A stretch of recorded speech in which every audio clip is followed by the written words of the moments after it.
पर हम देखते हैं मन के भंडार बहुत बड़े होते हैं और उसके अंदर से हम जो हमारे मुख से निकलता है, इससे पता चलता है कि हमारे मन में क्या क्या भरा है। कब पता चलता है? जब किसी को छेड़ते हैं, जब किसी को कुछ छेड़ने के बाद पता चलता है कि उसके अंदर क्या क्या भरा है।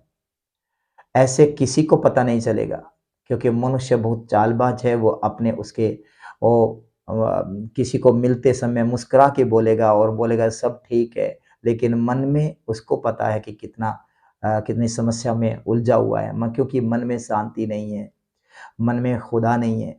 और इस कारण मन के भंडार में जो है बहुत सारी नफ़रत, किसी के प्रति नफ़रत, किसी के प्रति घमंड, किसी के प्रति कुछ भरा पड़ा है।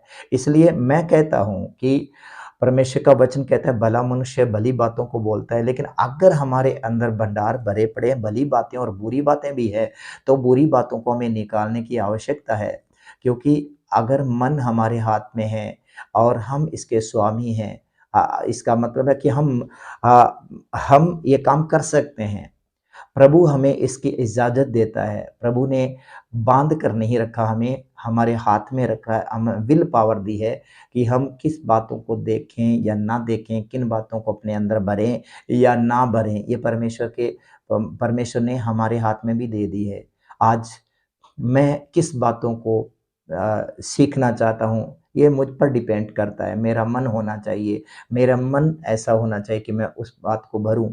तो मेरा मन मैं अगर जिस चीज़ की ओर मैं मन लगाऊँगा, तभी उस बात को मैं सीख पाऊँगा, अच्छी बातों को मैं सीख पाऊँगा, भली बातों को मैं सीख पाऊँगा, भली बातों को। और भली बातों से ही भला मन होता है और भले मन से ही मनुष्य भला बनता है। और इसलिए मन के जो बुरी बातें हैं, वो अपने अंदर से निकालने की आवश्यकता है, हमें भूलने की आवश्यकता है और उसकी जगह पर क्या भरे? अगर नफ़रत है, तो उसकी जगह पर हमें प्रेम भरने की आवश्यकता है। क्योंकि वह खाली स्थान जो जहाँ पर नफ़रत से वो भंडार भरा हुआ है, तो वो खाली करने करने से जो उसके अंदर भरना है, तो वो प्रेम है। अगर हम प्रेम से उसको भरें, क्योंकि मनुष्य की क्षमता बहुत कम है, मनुष्य की सहन की शक्ति बहुत कम है, क्षमता बहुत कम है, लेकिन बाकी चीज़ों से भरा पड़ा है, बुराई से भरा पड़ा है। तो यहाँ पर इसका इलाज एक है कि अपने मन को परमेश्वर की बातों की ओर लगाएँगे, तो बहुत अच्छी बात है। बहुत लोगों को इस मन के द्वारा बुरी बुरी बात को सुनने के कारण बहुत सारे अपने बुलाहट से गिर चुके, अपने काम जो परमेश्वर की महिमा करना था वो नहीं कर पाए और जो सफलता प्राप्त करनी थी वो नहीं कर पाए। और इसलिए अगर हम बाइबल में लिखा है कि जो वचन पर, नीति वचन 16:20 में मैंने पढ़ा कि जो वचन पर मन लगाता है वह कल्याण पाता है। वास्तव में कल्याण का मतलब उद्धार, छुटकारा और भली बातों को पाना, छुटकारा पाना। अगर हम जब तक प्रेम की बातें नहीं मिलती, क्षमा की बातें नहीं मिलती, जहाँ पर नफ़रत है, वहाँ पर हम उसको क्षमा से भरें, अपने आप को दया से भरें।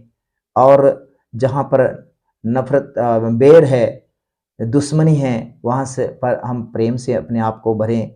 मतलब अच्छे वचन की ओर हमें ध्यान देना है। अगर हम वचन की ओर मन लगाएँ, तो हमारे जीवन में परमेश्वर बहुत बड़ी आशीषें देता है और हमारे मन को भला कर देता है।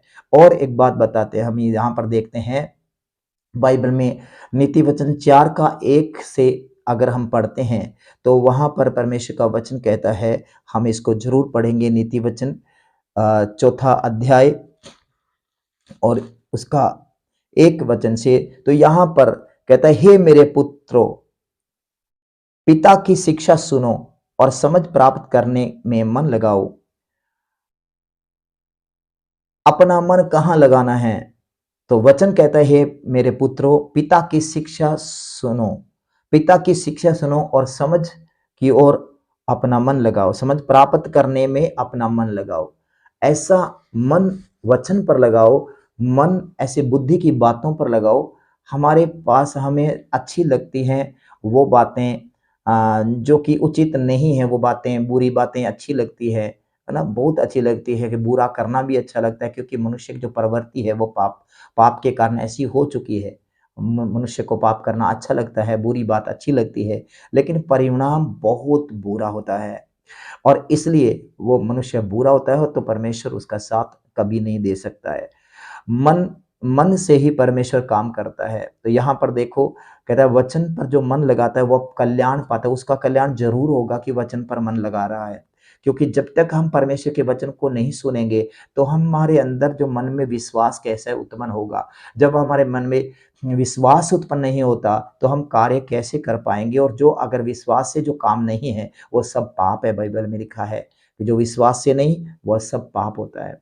और आगे इसमें हम देखते हैं, इसका 4 आयत से देखते हैं, तो यहाँ पर लिखा है कि और मेरा पिता मुझे यह कहकर सिखाता था, तेरा मन मेरे वचन पर लगा रहे। आमीन। कहता मेरा पिता मुझे यह कह के सिखाता था कि तेरा मन मेरे वचन पर लगा रहे, तू मेरी आज्ञाओं का पालन कर, तब जीवित रहेगा। ओ प्रेज द लॉर्ड। सो यहाँ पर प्रभु का वचन कहता है कि अब इसको मन को कहाँ लगाए। मेरा पिता ये कहकर सिखाता था कि तेरा तेरा जो मन है मेरी बातों पर लगा, समझ की ओर मन लगा। आज हमारा मन कहाँ लगाते हैं हम किन बातों में अपना मन लगाते हैं? हम जैसा जिन बातों की ओर हम मन लगाते हैं, उसकी हम संगति करते हैं, और जिसकी हम संगति करते हैं तो उसके जैसा ही हम बन जाते हैं। जिसकी भी संगति करते हैं। मैं आपको बताना चाहता हूँ, एक व्यक्ति अगर कोयले की खदान में कोयला खोदता है, तो वो भी कोयले के समान ही होकर बाहर निकलता है। जब वह मजदूरी करता है और खदान से जब बाहर निकलता है, तो वो कोयले के समान काला हो जाता है, क्योंकि उसने कोयले की संगति की थी। एक व्यक्ति जो कि किसी सेंट की दुकान पर है, परफ्यूम बेच रहा है, तो भले ही उसने परफ्यूम को अपने वस्त्रों पर ना छिड़का हो, लेकिन जब वह घर पे आता है, दुकान से बाहर आता है, तो उसके कपड़ों से वही स्मेल परफ्यूम की आती है। वो कैसे होता है? संगति के कारण। तो प्रियो, संगति ऐसी है, जिसकी हम संगति करेंगे, उसके जैसा हम बन जाएंगे। तो इसलिए हमें किसके समान बनना है? आज बहुत सारे लोग संगति किसकी करते हैं? मोबाइल की संगति करते हैं, और मोबाइल के अंदर ऐसे लोगों की संगति करते हैं, ऐसे लोगों को देखते रहते हैं, और उनका मन भी ऐसा ही हो जाता है, क्योंकि जो कुछ मन से वो देखते हैं वैसा ही वो करने की कोशिश करते हैं, वही मन में भरा पड़ा होता है। और वही जो स्पिरिट जो है, आत्मा है, वो जो उनके पीछे है, वही आत्मा उनको भी फॉलो करती है। जैसे कोई कलाकार हो, या कोई ऐसा कोई हीरो हो, है ना, फ़िल्मी कोई जगत में, तो मतलब वैसा ही वो करने की कोशिश करता है। आज बहुत सारे लोग हथियार चलाना बहुत लोगों को पसंद होता है ना? किसी को मारना, इतने मार दिए, उतने मार दिए, गेम खेलना, ये सब माइंड को कंट्रोल करता है, मन में छा जाते हैं, और मन में आकर वो व्यक्ति को वैसा ही बना देते हैं, क्रूर बना देते हैं, और मारने वाला बना देते हैं, नफ़रत पैदा करते हैं। लेकिन अच्छा है कि हम अपने जो परमेश्वर के वचन जैसे कहते हैं कि मेरा पिता ये कहकर मुझे सिखाता था कि तेरा तेरा मन जो है मेरे वचन पर लगा रहे। क्योंकि हम वचन पर मन लगाएँगे तो हम कुछ सीख पाएँगे। हमारे अंदर जो मन से बहुत सारी बातें हैं, जो मन के द्वारा जो पूरी होती है, जो परमेश्वर की आशीष जो हमारे मन में मन के द्वारा हमारे ऊपर आती है, क्योंकि मन से ही शुरू होता है सब। और इसलिए बाइबल में अगर एक और वचन हम पढ़ते हैं, नीति वचन 4 का 23, तो यहाँ पर एक सावधानी बताई गई है, और वह ये है कि सबसे अधिक अपने मन की रक्षा कर। सबसे अधिक अपने मन की रक्षा कर, क्योंकि जीवन का मूल स्रोत वही है। मन क्या चीज है आप जान लीजिए। हम इसको कभी इसको इधर उधर नहीं कर सकते। इस चीज को, अर्थात मन को हम इग्नोर नहीं कर सकते। ये बहुत बड़ा टॉपिक है। हर चीज मन से होकर जाती है। अगर लिखा है मन से सबसे अधिक तू अपने मन की रक्षा कर, क्योंकि जीवन का मूल स्रोत वही है। जिंदगी का जो मूल जो स्रोत है, जीवन का जो मूल स्रोत है, जहाँ से जीवन आना है, जहाँ पर हम जिंदा रहना है, वह मन है। और मन की रक्षा करने के लिए बोला है।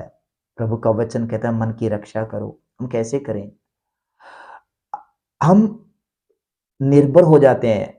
हमें यहाँ तक पता नहीं है कि हमें कुछ चीजें हमारे वश में कर दी गई है, उनको हमें ही रोकना है, उन्हें हमें ही संभालना है।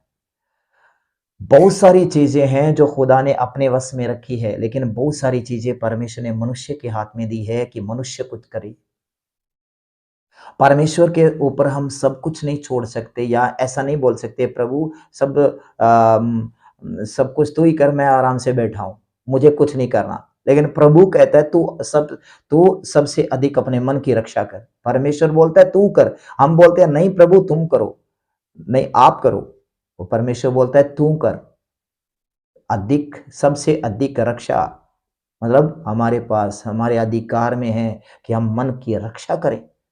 कैसे करें हम मन की रक्षा? क्या बात है जो मन की, किस चीज से हमें खतरा है मन को? हमारे मन को किस चीज से खतरा है?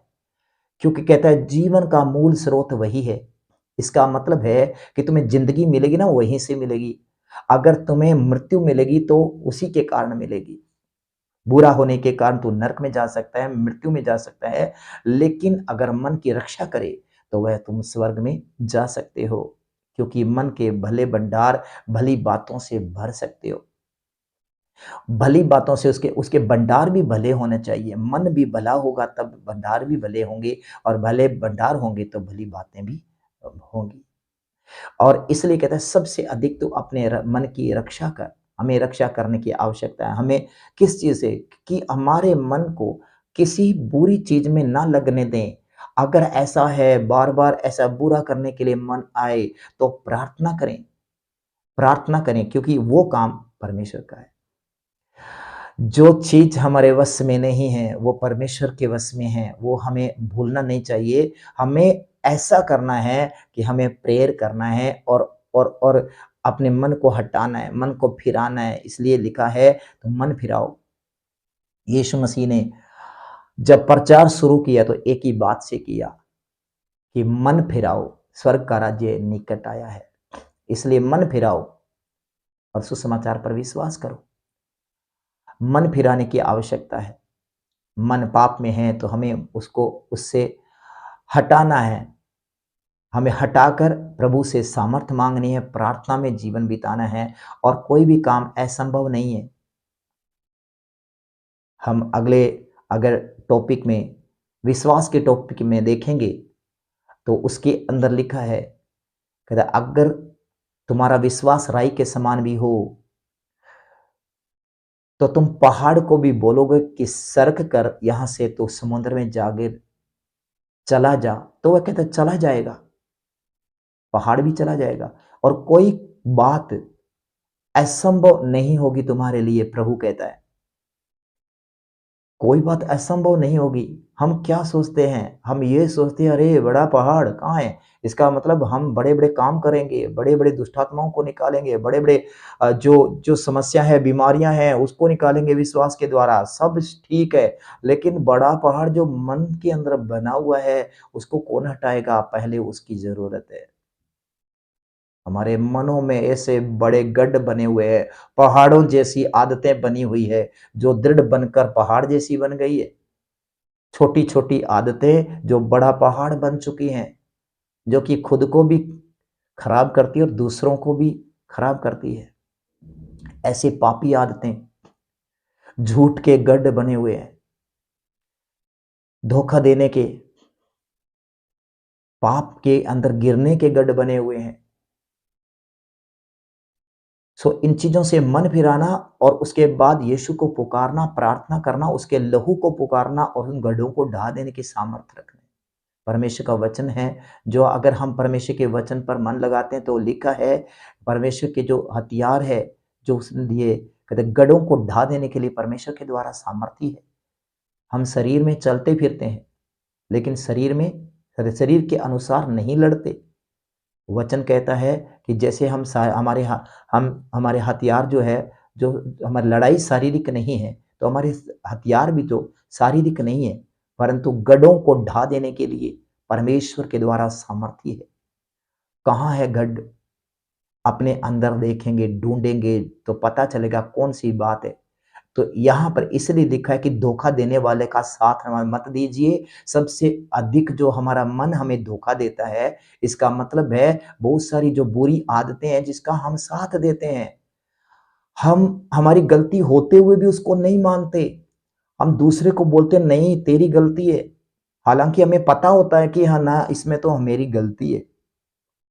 हम उसका साथ नहीं, हम उसका उसके उसका साथ देते हैं, बुराई का साथ देते हैं, और वो ऐसे मन में पहाड़ बनकर दृढ़ बन जाती है।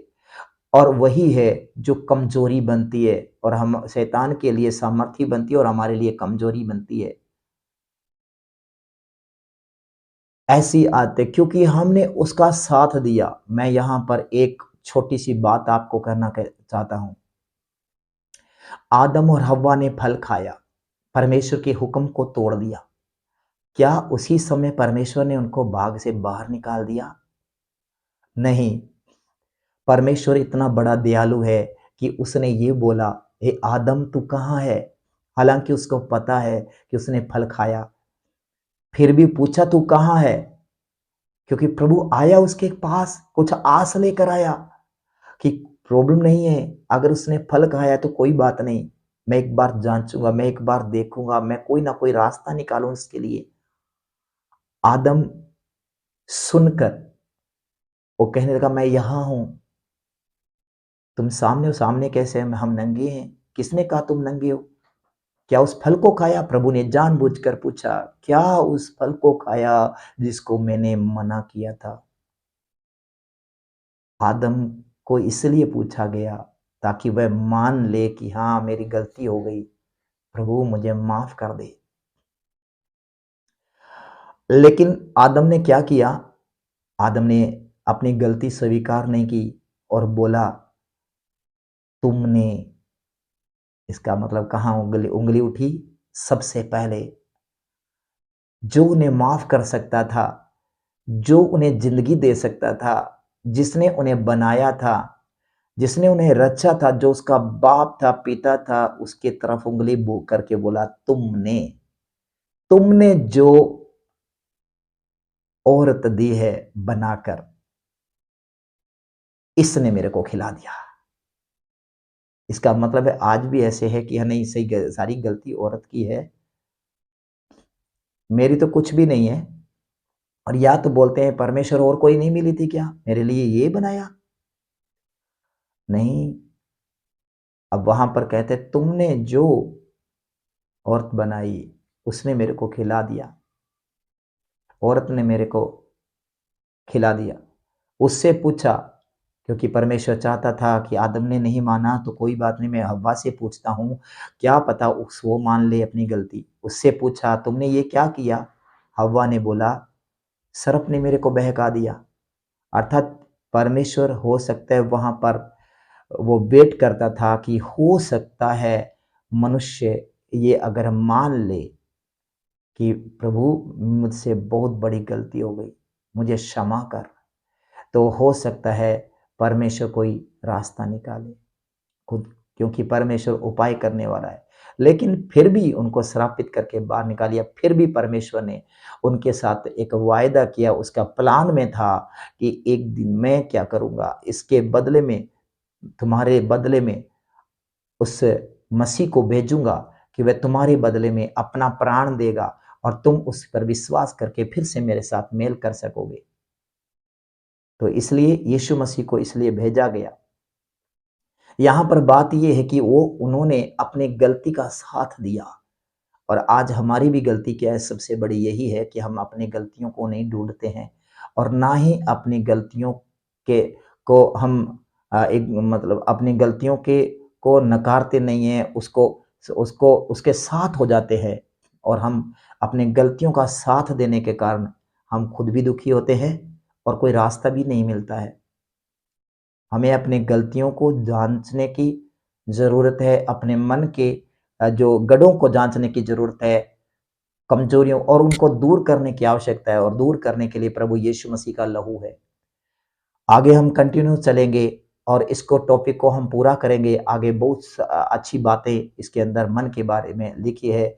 हम अगले वीडियो में आपको ज़रूर इसको हम अ, आगे शेयर करेंगे। तब तक प्रभु आपको आशीष करे। सबको जय मसीह। God bless you.